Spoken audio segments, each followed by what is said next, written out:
Ssenkagale w'ekibiina ki National Unity Platform Robert Kyagulanyi Ssentamu azzeemu okunga abavubuka mu kibiina kino okusitukiramu beesimbewo ku bifo by'obukulembeze mu kiseera kino ng'akalulu ka 2026 kabindabinda.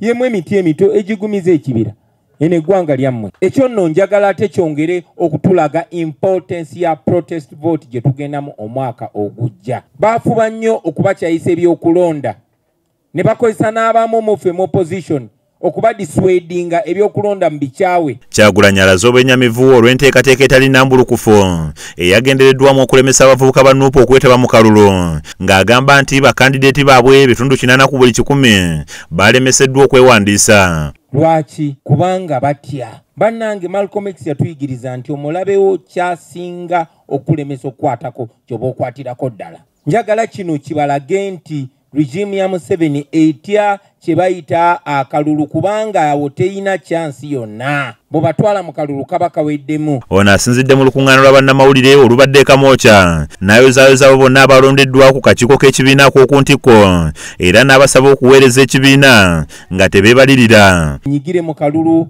akajja abeesimbawo mwesimbewo. Ndi musanyufu nnyo okulaba nti ekitebe kyaffe kya NUP tekikala. Yensonga lwaki n'olwaleero tusinkanye wano. Ssaabawandiisi w'ekibiina kya NUP David Joyce Rubongoya atuusizza okwemulugunya kw'ekibiina ku ngeri akakiiko k'ebyokulonda gye kakutemu akalulu k'abavubuka mu ngeri gy'agamba nti tematiza era n'ategeeza nti mu bitundu bingi abavubuka ba NUP balemeseddwa okwewandiisa n'abandi ne bagibwa mu lwokaano olw'ensonga ezitategeerekeka. Abavubuka ba National Unity Platform baba frustratinga. Awamu bali bagenda ne babagamba nti kana akalulu ka NRM bokka. Awala ne bagenda ne babagamba nti bagenze ku lunch ne batakomawo. Awalala ne batwala empapula z'abana abavubuka ne batazikomyawo. Ono bw'ati asabye akakiiko k'ebyokulonda okwongezayo enteekateeka eno okusobola okuwa omukisa abavubuka abalala okwewandiisa. Nze okulaba biki bye batuddamu. Twabasaba nti bongerezeeyo okwewandiisa wakiri enaku 2.